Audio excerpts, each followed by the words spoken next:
Sa tuwing na pag-uusapan ng tensyon sa pagitan ng Amerika at Iran, maraming nagtatanong kung napakalakas ng militar ng Amerika, bakit hindi na lang nila lusubin ang Iran at tapusin ang problema? Yan din ang naiisip ko. Parang simple lang kasi ang sagot, di ba? Pero ang totoo, ang pagsakop sa Iran ay maaaring maging isa sa pinakamahirap na military operation sa modernong kasaysayan. Sa video na ito, pag-uusapan natin kung bakit hindi basta-bastang makakapag-invade ang US sa Iran. Kaya siguraduhin panoorin mo ang video ito hanggang dulo dahil baka mabago ang pananaw nyo tungkol sa digmaan sa Middle East. Bago natin sagutin kung bakit hindi basta-bastang mai-invade ng Amerika ang Iran, kailangan muna nating linawin ang isang mahalagang bagay. Marami kasi ang nag-aakala na kapag binomba ng isang bansa ang kalaban nito, invasion na agad yun. Pero magkaiba ang airstrike at invasion. Ang airstrike, mga kaibigan, ay pag-atake mula sa himpapawid. Gumagamit ang militar ng fighter jets, bombers, drones o cruise missiles para tamaan ng mga target gaya ng military bases, missile sites, command centers, radar installations at iba pang strategic facilities. Layunin ng airstrike ang pahinain ng kakayahan ng kalaban nang hindi agad nagpapadala ng malaking bilang ng sundalo sa lupa. Pero ang invasion ay ibang usapan na. Kapag nag-invade ang isang bansa, kailangan itong magpadala ng napakaraming sundalo na papasok mismo sa teritoryo ng kalaban. Kailangan nilang kontrolin ang mga syudad, mga pangunahing highway, mga tulay, mga paliparan, at maging ang mga government buildings. At hindi doon nagtatapos ang misyon. Kapag nasakop na ang isang lugar, kailangan pa itong bantayan araw at gabi. Kailangang tiyakin na tuloy-tuloy ang dating ng pagkain, gasolina, bala, gamot, at iba pang supply para sa libu-libong sundalo. Kapag naputol ang supply lines, mabilis ding mahihirapan ng isang invading force kahit gaano pa ito kalakas. Dagdag pa rito, kailangang harapin ang posibleng paglaban ng mga natitirang sundalo at armadong grupo sa loob ng bansa. Kahit kontrolado na ang ilang lugar, maaari pa rin magkaroon ng mga biglaang pag-atake o guerrilla warfare na kayang magpatagal sa digmaan ng maraming taon. Kaya kapag may nagtatanong na bakit hindi na lang lusubin ng Amerika ang Iran? Kasi hindi ito simpleng pagpapadala lang ng mga sundalo. Isa itong napakalaking operasyon na nangangailangan ng napakaraming tao, nangangailangan ng napakaraming kagamitan, pera at mahabang panahon. At ito ang dahilan kung bakit ang isang full-scale invasion ay itinuturing na isa sa pinakamahirap na uri ng military operation sa buong mundo. Ngayong alam na natin ang pagkakaiba ng airstrike at invasion, pumunta naman tayo sa unang malaking hadlang kung bakit napakahirap sakupin ng Iran. At ang unang dahilan, ang laki ng bansang Iran. Kapag naririnig natin ang salitang Middle East, madalas iniisip natin na magkakalapit at magkakapareho lang ang mga bansa roon. Pero pagdating sa Iran, ibang usapan na. Ang Iran ay may lawak na humigit kumulang 1.65 million square kilometers. Para magkaroon kayo ng ideya kung gaano ito kalaki, halos 4 na beses itong mas malaki kaysa Iraq at mas malaki pa kaysa sa pinagsamang laki ng France, Germany, Spain at Italy. Isipin nyo yon? So kung gusto mong sakupin ang isang bansang ganun kalawak, hindi sapat ang ilang libong sundalo. Kailangan mong bantayan ng napakaraming lungsod, mga highway, mga paliparan, mga pantalan, mga base militar at mahahalagang infrastruktura. Pero hindi lang yon. Ang Iran ay may populasyong mahigit 70 milyong katao. Ibig sabihin, napakaraming lugar ang kailangang kontrolin at napakaraming posibleng paglaban ang maaaring harapin ng sino mang bansang magtatangkang sumakop dito. At habang lumalaki ang bansang sasakupin, lumalaki rin ang bilang ng sundalong kakailanganin. Hindi lang 10,000 o 20,000 troops ang usapan. Maaaring umabot sa daan-daang libong sundalo ang kailangan, kasama ang mga tangke, armored vehicles, helicopter, eroplano, barko, engineer units, medical teams, at napakalaking logistics para masuportahan ang operasyon araw-araw. At tandaan natin mga kaibigan, hindi sapat na makapasok ka lang sa Iran. Kailangan mo ring mapanatili ang kontrol sa mga lugar na nasakop mo. Kapag iniwan mo ang isang lungsod nang walang sapat na troops, maaaring mabawi ito ng depensa ng Iran. Kaya habang sumusulong ang invading force, mas humahaba rin ang kanilang supply lines at mas dumarami ang lugar na kailangan nilang bantayan. Sa madaling salita, ang laki mismo ng Iran ang isa sa pinakamalalaking sandata nito. At sa sukat pa lamang ng Iran, ang unang hadlang. So, kung ang laki ng Iran ang unang malaking problema, Ang pangalawa naman ay ang mismong geography ng bansa.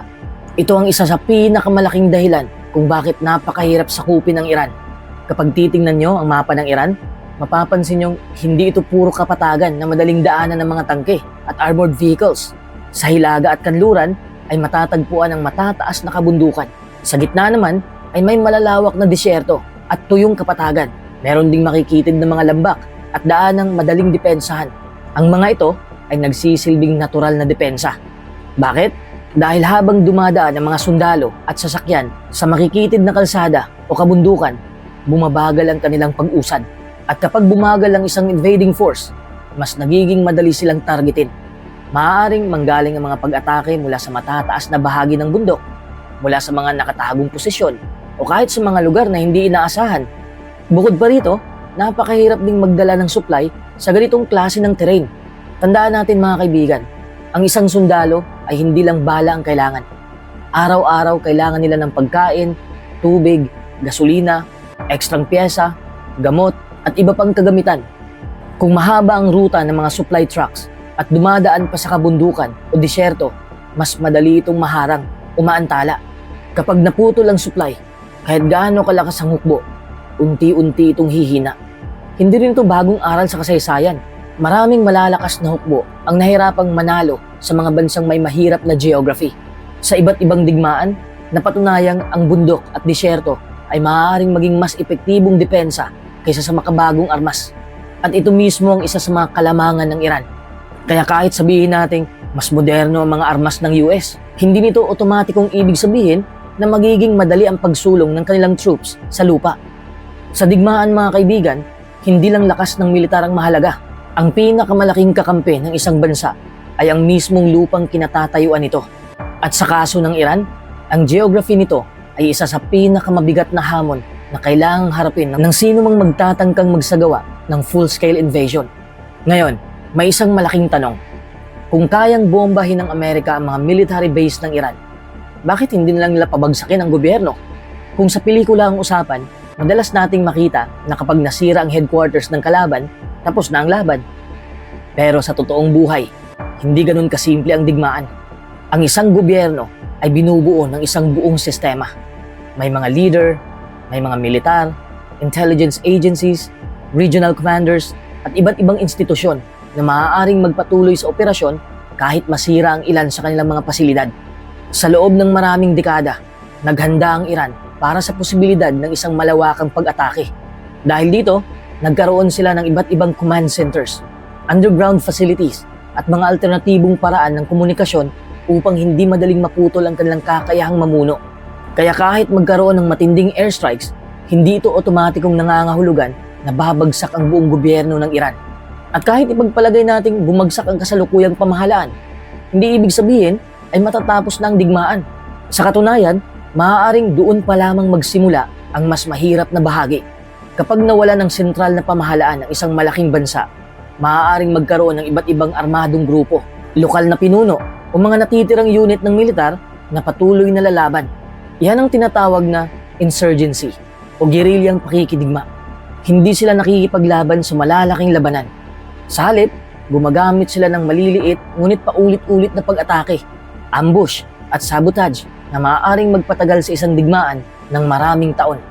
Ito rin ang isa sa mga naging malaking hamon ng US sa Iraq at Afghanistan. Mabilis nilang natalo ang regular na hukbo ng mga bansang yon. Ngunit ang pagpapanatili ng kapayapaan at pagkontrol sa buong teritoryo ang naging mas mahirap na misyon. Kaya kung ang layunin ng isang invasion ay kontrolin ang buong bansa, napakalaking hamon sa US ang Iran. Sa madaling salita, ang tunay na laban ay kung paano mapapanatili ang kaayusan pagkatapos nito. At yun ang isa sa pinakamahirap na bahagi ng anumang full-scale invasion. Ngayon, isipin natin ang isang mas seryosong senaryo. Paano kung tuluyang magdesisyon ng Amerika na maglunsad ng full-scale invasion sa Iran? Maraming taong nag-aakala na ang digmaan ay mananatili lang sa loob ng Iran. Pero ayon sa maraming military analyst, malaki ang posibilidad na hindi yun ang mangyari. Bakit? Dahil ang Iran ay hindi isang bansang nag-iisa.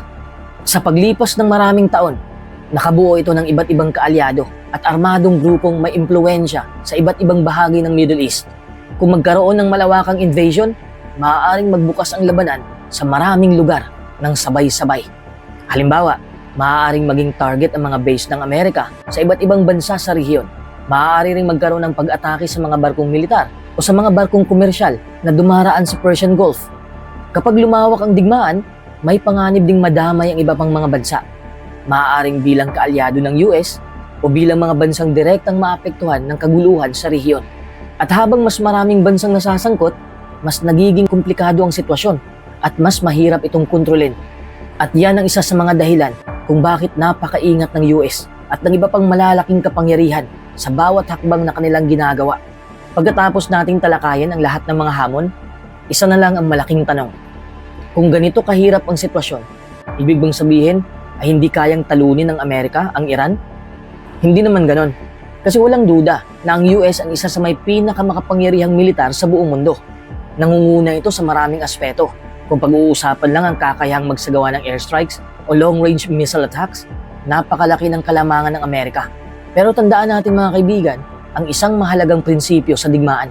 Magkaiba ang manalo sa isang labanan at manalo sa isang digmaan. Nagets niyo ba ang punto? Maaaring magtagumpay ang isang hukbo sa unang mga linggo ng operasyon. Maaaring nitong sirain ang maraming target at makontrol ang ilang lugar. Pero ano ang mangyayari pagkatapos? Paano kung tumagal ang labanan ng ilang taon? Paano kung patuloy na lumaban ang mga natitirang armadong grupo? Paano kung patuloy na tumaas ang gastusin? Paano kung dumami ang casualties? Paano kung lumawak pa ang digmaan at madami ang iba pang mga bansa? Dito nagiging mas komplikado ang lahat. Sa military planning, hindi sapat na isipin lang kung paano sisimulan ang isang operasyon. Mas mahalagang tanungin kung paano ito tatapusin. At yun ang dahilan kung bakit ang mga desisyon tungkol sa digmaan ay hindi lang ginagawa ng mga general. Kasama rito ang mga pinuno ng estado, mga eksperto sa ekonomiya, mga diplomat at mga security advisor. Dahil ang epekto ng isang maling desisyon ay maaaring maramdaman ng buong mundo. Kaya kapag may nagsasabing, bakit hindi na lang lusubin ng Amerika ang Iran? Dahil napakataas ng magiging halaga ng isang invasion. Sa huli, ang pinakamakapangyarihang militar ay nasusukat sa kakayahang malaman kung kailan dapat lumaban, paano lalaban, at kung kailan mas makabubuting umiwas sa isang digmaang maaaring maging mas malaki kaysa sa inaasahan. At yan ang dahilan kung bakit sa halip na isang full-scale invasion, mas madalas nating nakikita ang limitadong airstrikes, sanctions, intelligence operations, at diplomasya bilang pangunahing paraan ng pagharap sa Iran. At ngayon mga kaibigan, gusto kong marinig ang opinyon ninyo. Sa tingin ba ninyo, kung magkaroon ng full-scale invasion ng Amerika sa Iran, mabilis ba itong matatapos? O magiging mas malaki pa itong digmaan na maaaring makaapekto sa buong mundo? I-comment nyo ang inyong sagot sa ibaba. Binabasa ko ang inyong mga komento at baka ang susunod nating video ay manggaling mismo sa isa sa inyong mga tanong o ideya. Kung may natutunan kayo sa video na ito, huwag kalimutang i-like at i-share para mas marami pang Pilipino ang magkaroon ng mas malalim na pag-unawa sa mga pangyayaring nagaganap sa buong mundo. At kung bago ka pa lang dito, i-click na ang subscribe button. At pwede mo ring i-follow ang Facebook page natin para lagi kang updated sa mga makabuluhang balita, military analysis, geopolitics, at mga isyong may malaking epekto sa ating lahat. Maraming salamat sa inyong panonood.